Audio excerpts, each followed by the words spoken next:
It's there to help you find your way. That's the point. Like the therapists aren't there going, take this path, find this direction. No, you're supposed to find your way in talk therapy.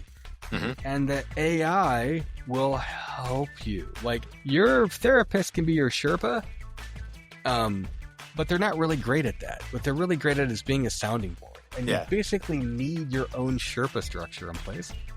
And quite often ChatGPT can be that. Hey, welcome to Robots. My name is Jeremy. His name is Jason. We talk about technology, AI, health and wellness, how they all intersect, and how sometimes it's best just to unplug from all of it and go the fuck outside like I did today, and it was awesome.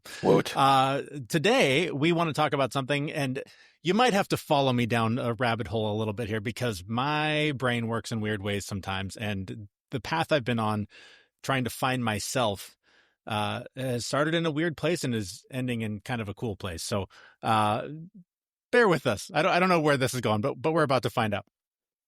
Jason, I'm going to start this by talking about the fact that as we're recording this, I was just listening to the last episode of WTF. Mark Maron, my favorite podcaster for many, many years, like a hero of mine. I've met him a couple times. Really cool guy.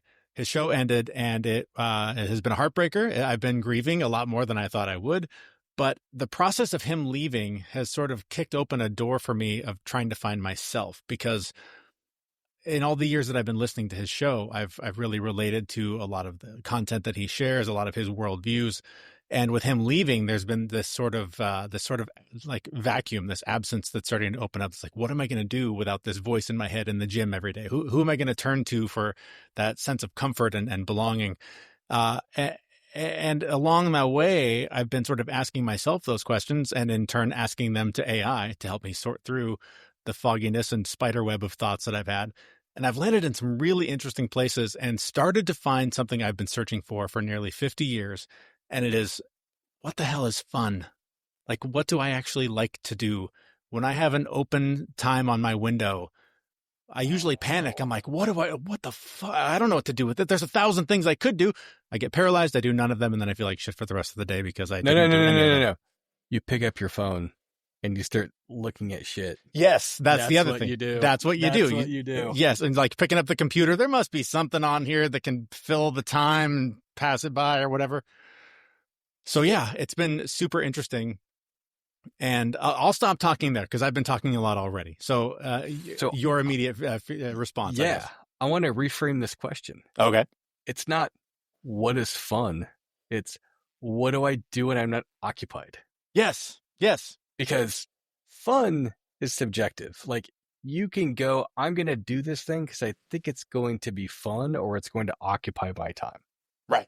Video games are a classic example of this, right? Mm-hmm. So like they allow escapism. They let you drop into a different world. There's multiple different layers to them. They might have stories. You get various levels of depth and various levels of acuity, and you can get better and better at these things as time progresses.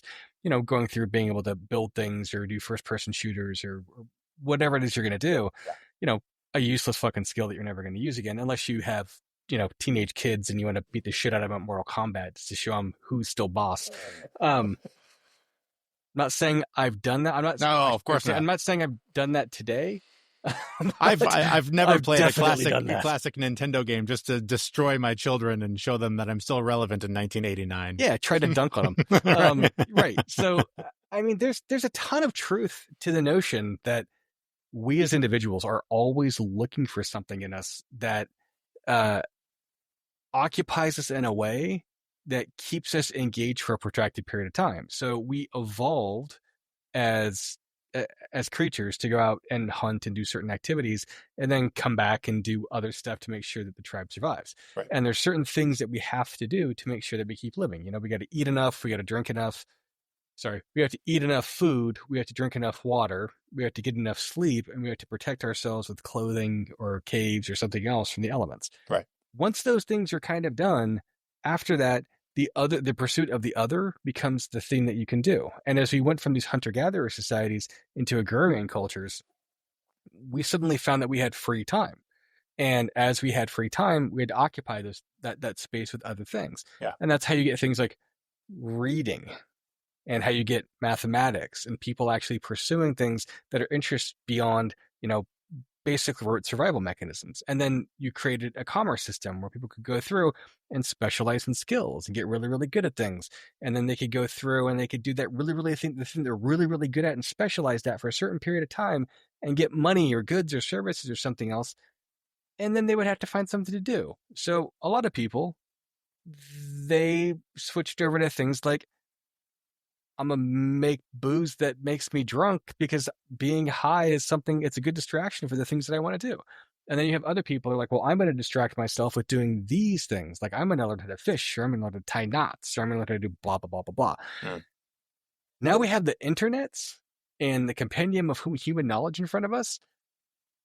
And are we using it to become better knot tires and better rope makers and using it for plumbing and using it for fixing our cars? I mean, sure, people are doing these things in small little tidbits. I have that in my notes. That's a topic for another time. The day I fixed my car with AI, we'll have to talk about that. Right. So, I mean, we use these things to go through, these tools to go through and figure out how to make practical things in our lives not a problem. But eventually, you run out of time or interest or something else. And at some point, there becomes an information overload where you can't take anything. And we have we have given over our desire to want to know a lot of things and supplanted it with the desire to be distracted by things. Mm-hmm. And follow me on this path really, really quickly. If I back in the 90s, when I had to look up a research project, I could not, the internet was there, but it was pretty much fucking useless. Right. And inaccessible. And it was over 2400K, actually really a 1200K baud or 1200 baud modem. Nobody knows what you're talking about. It doesn't matter. Crazy fucking slow. So like dial up, like beep, geek, like all that. Yeah. Imagine the grandfather of that. Right. Which was like, slow. Like it was terrible. But, so back in the day, if you had a research project to do, you would have to go to the library and look shit up. You'd have to open up encyclopedias, or you'd have to open up multiple different tomes of textbooks. And those textbooks had circa dates. This was written then. And you may or may not have the most accurate, up-to-date information. Your information may have been totally changed and altered by some other form. But you had this basis of this thing that you could say, I have a truth, here's my cited resource. Thump. Mm-hmm. And people could go back and look at that cited resource and look those pieces up. Now, you just have the internet, and it's a ton of information, some of it useful, some of it not useful. No real circumstance on these pieces, no real sets of information out there that are really pinned up for a way for you to collect knowledge and information. And at some point, people are like, I'm okay with that. Yeah. I'm okay with my information being entertainment, or maybe more specifically, I'm okay with my entertainment being information. Not valid, not good, just something that distracts my brain and keeps the fuzzy monsters out. Yeah. Because I don't want to deal. And we don't want to deal fast forward, too many right? Fucking signals. With the promise of AI and all of us, never having to work again. Yeah. What the hell are we going to do with all that free time? Like, right now we got 8 hours covered, another 8 sleeping. So 8 hours working, 8 hours sleeping. And then there's this whole like gray area of like, well, what the fuck do I do there? And we're all filling it up with scrolling because porn can only occupy so much time in a day. That's right. And as you get older, it becomes less and less exciting. So I've heard. So it's been said. I think statistically you could probably ask AI and you could probably find out what those curvature timelines are. Sure. but the real question isn't so much, maybe it is. Maybe the real question is what actually does bring me joy and what actually does bring me happiness. And if you start talking about Marie Kondoing your internet life and your internet persona, that becomes a very interesting question, a very interesting exercise. Right. And so I went down the path of this because there have been no shortage of forums or, groups I've joined or things where it's like, what do you do for fun? What are your hobbies? And, podcasting only fills up so much of the page, right? Like I've got to do something else with my time. What is it? And there's lots of things that I do that in the moment they're enjoyable, but I don't look at them and go, oh man, if I had free time, that's all I would do. That would be amazing. So I had this moment in my absence of listening to Mark Maron because I was all caught up and I was like, God, I haven't listened to an audiobook in a long time. Let's fire up one of these audiobook things. And it's, one of your typical, live your best life audiobooks, right? It's there's nothing massively groundbreaking in it. It's like the thousands of other self-help books I've read in my life. But there was something about being in the gym at the moment when I was being inquisitive about this part of my life. And the book instructed me to make a list of all of the problems that I have in my life. Just make a list. No judgment, no nothing. Just make the list. So I'm sitting there in between sets and I'm just vomiting out, a list of things that I had a problem with, from, relationship issues, money issues, whatever, like just giant brain dump. But then I took it a step further. The book did not instruct me to do this, but I went, God, what if I dumped this into ChatGPT? And I said, write me a letter from my perspective, helping me deal with and start to come up with an action plan to resolve these problems. The letter, I swear to God, broke me emotionally. Like, I was sitting there crying, reading it was like, dude, you're not broken. Shit is hard. You got a lot on your plate. You're not, literally, there was a line, I believe it was, you're not broken, you're buried and you're digging. And I was like, yeah, that's it. Like, totally connected. And so, but then it went a step further, right? That was sort of the therapy answer. But what I love about doing this sort of an exercise with AI is that it also goes the step further, and it came up with the action plan. Here are the steps to start taking. And I was like, okay, let's break them down one by one, write it in a format that I can copy and paste into my task manager thing that I can start to populate a calendar with and start to take action on. And so part of that exercise led me to, it was like, carve out time every day for something fun. I was like, well, fuck, if I knew that, I probably wouldn't be in this situation because I don't know how to have fun. What the fuck does that even feel like? And there was something in processing that question where I just like connected with, there was this moment of ease.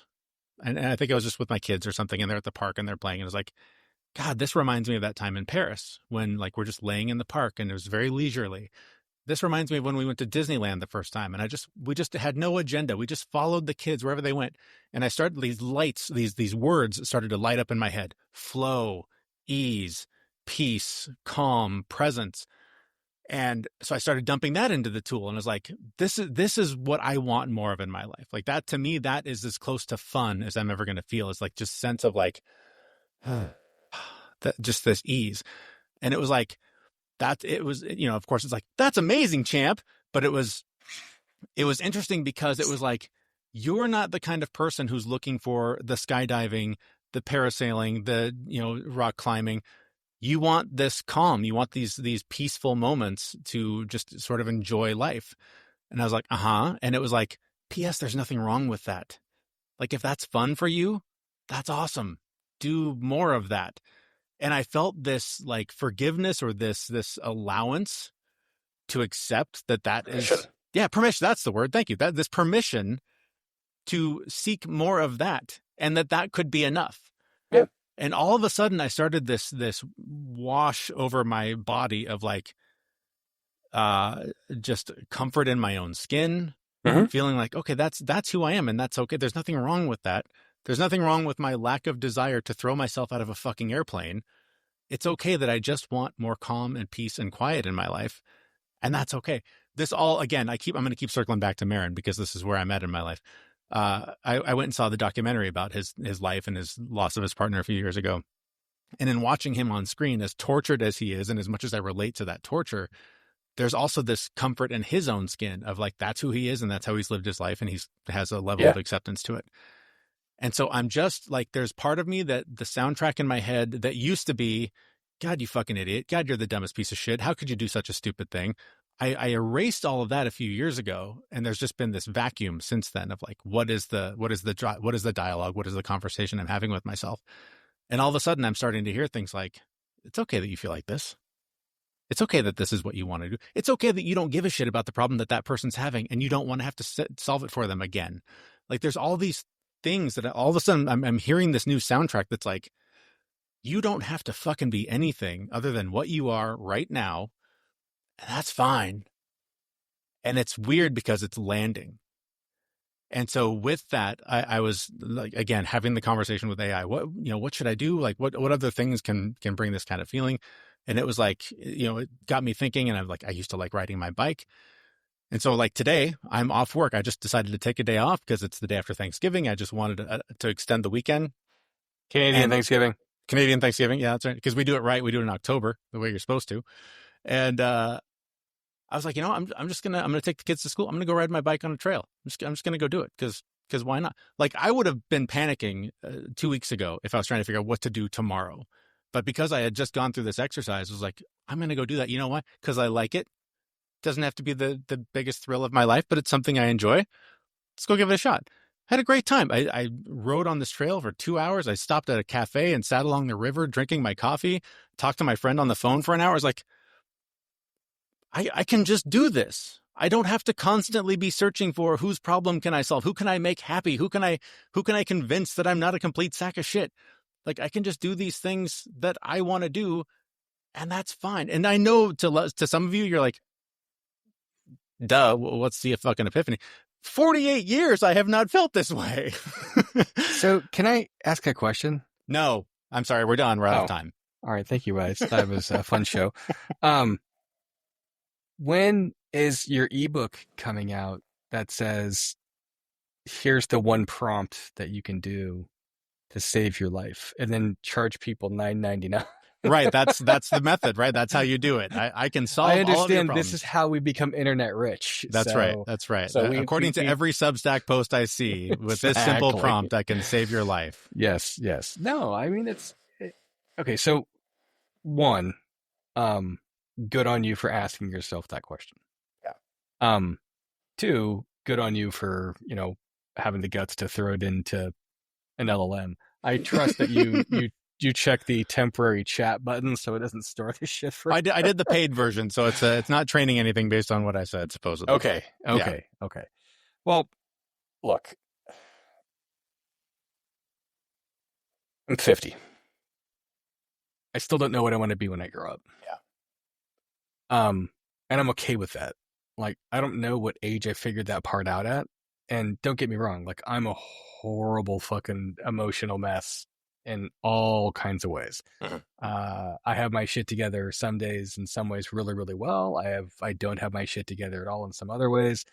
There's days where I've got nothing together. There's days where I feel like I've got everything together. And, the reality is that I'm normally somewhere on some kind of spectrum in that kind of place. Asking yourself the question, what actually brings me joy? Mm-hmm. If chat can answer that for you, I would be surprised. Okay. If chat can give you the framework for how to answer that for yourself, well, yeah, that makes sense. Yeah. Because, again, it's about a process, running through those pieces and asking yourself what's going on inside of you. Now, if it knows you well enough that it can answer those questions for you, then you've been uploaded and you're in the matrix and we're all living in a hologram, blah, blah, blah, blah. Fucking great. Let's take this off of advanced mode and set this back to novice so I can do more exciting things. I need some more cheat codes. But I don't think that's the case. I think we're living in a society and a time right now that's being optimized to try and force us into particular buckets where we've got a level of productivity that benefits the system that's run by a few billionaires. And if you're not one of them, you are collateral and fodder for the system, which means you have to take care of yourself because this system is not designed to feed and clothe you. Mm-hmm. It's not designed to meet your needs. It's not designed to make you feel better. You're going to have to figure this shit out on your own because it used to be that we lived with tribes or people would look out for each other.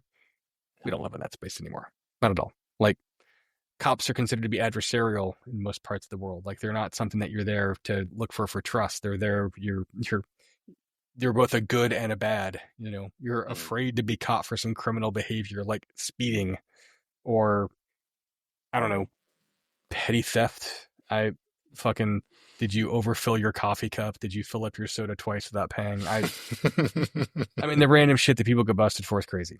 Yeah. And we all have a guilt complex around it. And we run around going, am I a good person? Am I this? Am I that? We're very concerned with how others perceive us. And most of the time, the thing that we should be the most concerned with is how we perceive us as individuals, how we perceive ourselves. There is a really good experiment that came out a long time with virtual reality headsets where they were trying to help white people understand the experience of what it's like to be a black person Mhm. in society, where they'd go through and you put on a VR headset, you'd look at yourself in the mirror and you'd watch your face transition from, being a white guy to being a black guy in society. Yeah. And then have you walk down the street wearing this virtual headset and watching all these people like give you slight glances or different looks. I think Andrew Huberman did this on his podcast. He talked about it a couple of months ago. And it's like, it completely changed my perspective. Like, it's not exactly a firsthand experience, but it's enough of a simulation and replication that I can understand things from that perspective. And it changed his entire mindset. Yeah. And that all comes down to the idea of having good neuroplasticity, the ability to rewire your brain and retrain who you think you are. You are going through that exercise right now. Yeah. You are using ChatGPT to do just that thing because you're asking yourself confrontational questions that at some point were probably too scary or too difficult for you to ask, and you didn't have the right tools to look for it. But you've done years of talk therapy, and you've had years of work reading books and doing other pieces. And now you're at the point where you can actually ask yourself these questions in a meaningful way. And it's awesome and it's fantastic. But now what are you going to do with this? That's the next question. Oh, and that's exactly it. So I was kind of going back through the conversation that I had with it. And it's like you said, like I didn't ask it, hey, what brings me joy? I told it, these are my problems. How do I start to deal with them? And step one was pick a single tangible thing you can control. And then, like 10-minute writing session, go through and figure out like how you can take care of that. A couple of the things I won't mention here, a couple other things I won't mention here. But then when it got into like, where do you find peace? That's where I started to like it was just one of those things where I probably have asked myself that daily for my whole life. And this time the bulb lit up. Like, I got a positive charge out of my brain when the question hit, and it started to connect all these dots. So what do I do with it? Right. So today I did. I went out and rode my bike for the first time, first thing in the morning for the first time in months by myself. Didn't need to coordinate with somebody. Didn't have to be a whole family adventure where everybody had it was just like, I'm just going to do this for me. So now, like, what am I going to do tomorrow? Probably not a bike ride, but I'm going to set some time aside tomorrow to figure out what can I do today that replicates that feeling. Maybe it's a walk along the river. Maybe it's the cold plunge that I wouldn't normally do on a Wednesday. I don't know, but I'm going to start looking for ways to integrate more of that into my life. And keep in mind, it's a day off, right? I've had no responsibilities. Haven't had to do anything. So it's a good day. Like there's no stress. I haven't had to deal with any problems. But part of that is because I didn't get sucked into a scroll. I didn't get sucked into like what meaningless tasks can I fill my day with on my computer to simulate the stress of a work day, to feel normal, to feel like it's routine, and then still sort of end up in the same place. So it's helping me see my day as an opportunity to fill it more with that feeling. And I had an experience with my brother like a year ago. I went to visit him, and we've both been through the mental health battles our whole lives.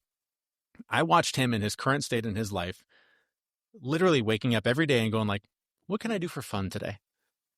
And like, it's not like an intentional thing, but like, they just go like, hey partner, I love you. You have family. We have some shared interests. Which fun thing can we go do today? And they go do the fun thing. And I was like, God damn, that seems really cool. How do you do that? Like, that's so weird.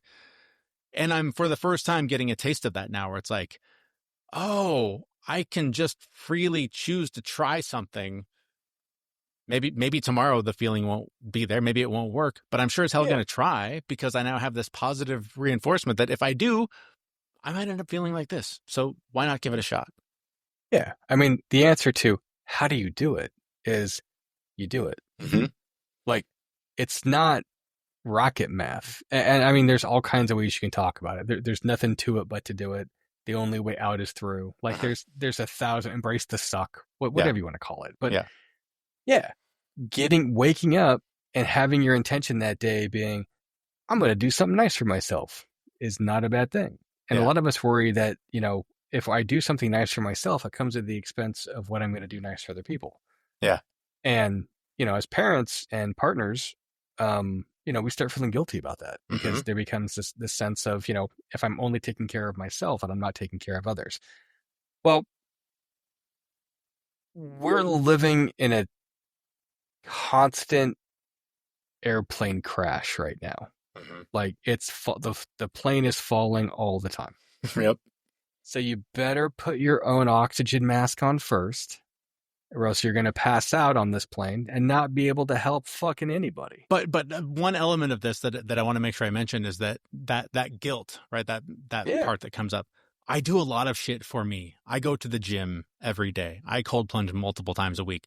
But those are not things that like I don't feel like, oh, yeah, that was fun. I had a good I don't enjoy going to the gym. Like I enjoy that it helps clear the cobwebs and helps, sort the mental chaos. It's the suck. It's the suck. I don't like sitting in cold water, but I like that I feel better afterward. So there's all these things that I do for myself so that it's created this barrier to, oh, you're also going to carve an hour out of your day to just have fun, just to go dick around. Like I haven't considered it because I do so much for myself, but it's kind of like saying, well, I take my medicine, so I shouldn't be allowed to also eat food, right? Like I'm not allowing myself to explore fun because I'm doing all these other things just to like operate at a baseline that is functional in relatively polite society. Yeah, you're doing maintenance. Yeah, yeah. And so it's hard to be like, hey, I know I've done a lot for me today, but I need a little me time. Yeah, I mean, like, brushing your teeth is good for all of us. It's good for your teeth, it's good for your health, and it's good for the rest of us. We don't have to smell you with stinky trench mouth. I mean, that's the reality of things, is that like we keep trying to assign valuation to the things that we do as, good or bad. And some of those things you do are just maintenance.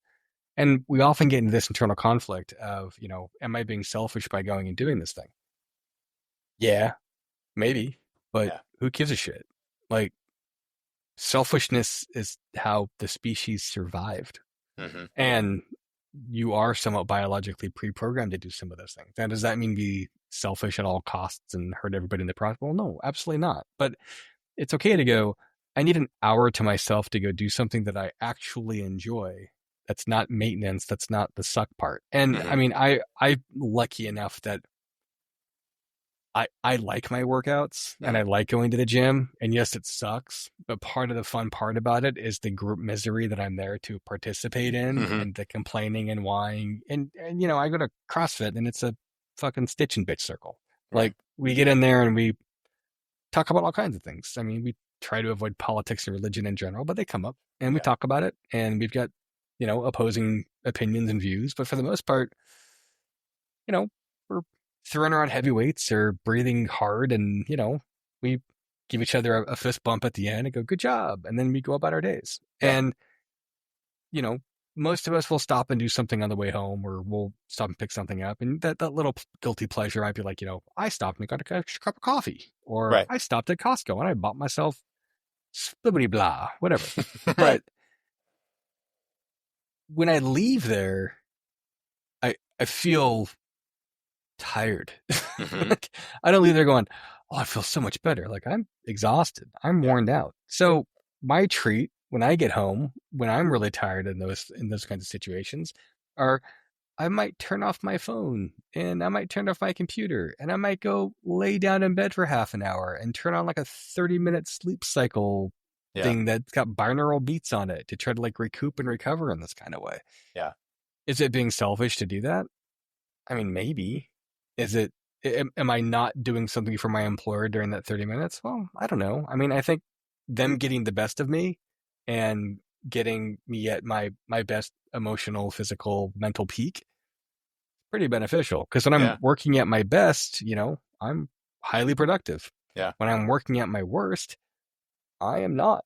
Yeah. And I might make mistakes. So, I mean, it's all a balancing act, and it's all trying to figure these pieces out. And it's a never ending process. I mean, it does end at some point, but as long as you're alive and as long as you're processing oxygen and turning food to shit, you're going to have to make these kinds of decisions and calls, and they're not always going to be right. And people are going to get hurt in the process. And at the end of the day, you need to be able to look yourself in the mirror and go, all right, I'm doing it. I'm getting by. I'm making these things work. I'm doing what I can to not hurt other people along the way as I figure out what my life is going to be and my journey in this space. Yeah. And it's hard and it's complex, and there's not an easy answer for this. There's also not an easy fit, right? Like there's not a formula that's going to work for everybody.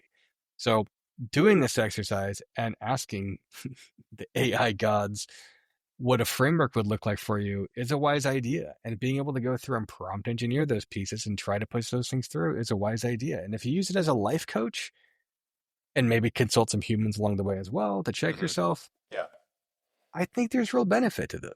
That was the thing that was really cool. I was talking to a friend of mine about this today as we wrap up here, because my computer will literally die any second. But the thing that was so compelling is we were talking about this because he's going through something similar. He's doing the same sort of prompting in his life and trying to get his shit together. And it was just cool because we both felt like, therapy's awesome. It's a great place to vent. It's a great place to be validated. It's a great place to have someone say, yeah, lots of other people too. Here are some simple things, like sort of the typical responses and advice that you get. But rarely will your therapist go, okay, cool, here's a 10-point action plan. Now let's format that in a way that can land in your calendar so that every day you can do this task and that task and that task and start to build toward the thing that you and I now agree, based on our conversation, you want to do. It's typically like you vent for an hour and they sort of nod and yeah, and they ask us a few questions. They push back a little. They inquire about it. Is that true? Do you really believe that to be the case? But rarely do I walk away with like, here's the playbook. Here's the things you can start to do.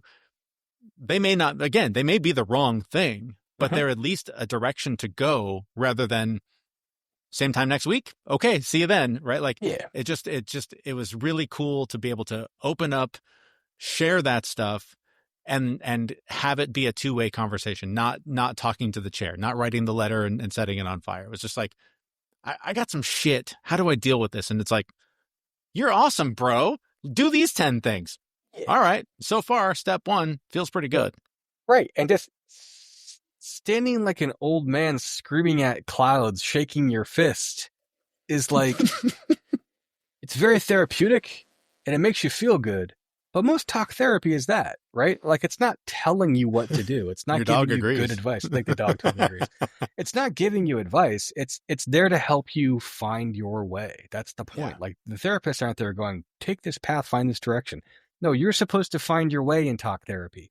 And the AI will help you. Like your therapist can be your sherpa, but they're not really great at that. What they're really great at is being a sounding board. And you basically need your own Sherpa structure in place.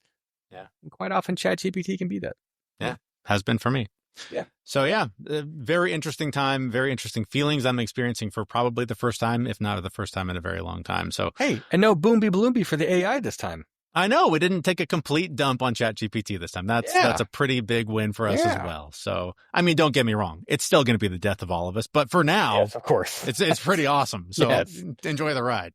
Yeah. All right. Well, I guess that's it for this one because if I don't stop talking, the computer is going to make me. But thank you so much for listening. If this has been helpful for you, if you have questions about like how I got there and the questions I asked and all that shit, email us, ask us on social media, however you want to get in touch. Happy to help. I'm not going to sell you anything for $9.99. I'm not going to make you sign up for my $6,000 course because I don't have any of that shit and I don't want to make any of that shit. But however, I can make one of those for us really, really quickly with ChatGPT if you want. Yeah, I mean, if you really want to pay us $10, we'll whip up some shit and send Not it to a problem. Not a problem. But anyways, feel free to reach out if this has been helpful, or better yet, share this with somebody. And while you're there, why not rate and review us as well? You can do all that at brobots.me, and that's where you'll find another episode of this. Hopefully something positive and uplifting, but probably more doom and gloom and the end of the world stuff as well. That's all coming next week at brobots.me. Thanks for listening. Thanks, everyone. Bye-bye. We know this podcast is amazing and it doesn't seem to lack anything, but we need a legal disclaimer. Prior to implementing anything discussed in this podcast, it is your responsibility to conduct your own research and consult your physician. You should assume that these knuckleheads don't know what they're talking about, and they're not liable for any physical or emotional issues that occur directly or indirectly from listening to this podcast. Marketing is hard. But I'll tell you a little secret. It doesn't have to be. Let me point something out. You're listening to a podcast right now, and it's great. You love the host. You seek it out and download it. You listen to it while driving, working out, cooking, even going to the bathroom. Podcasts are a pretty close companion. And this is a podcast ad. Did I get your attention? You can reach great listeners like yourself with podcast advertising from Libsyn Ads. Choose from hundreds of top podcasts offering host endorsements, or run a pre-produced ad like this one across thousands of shows to reach your target audience and their favorite podcasts with Libsyn Ads. Go to libsynads.com, that's Libsyn ads.com today.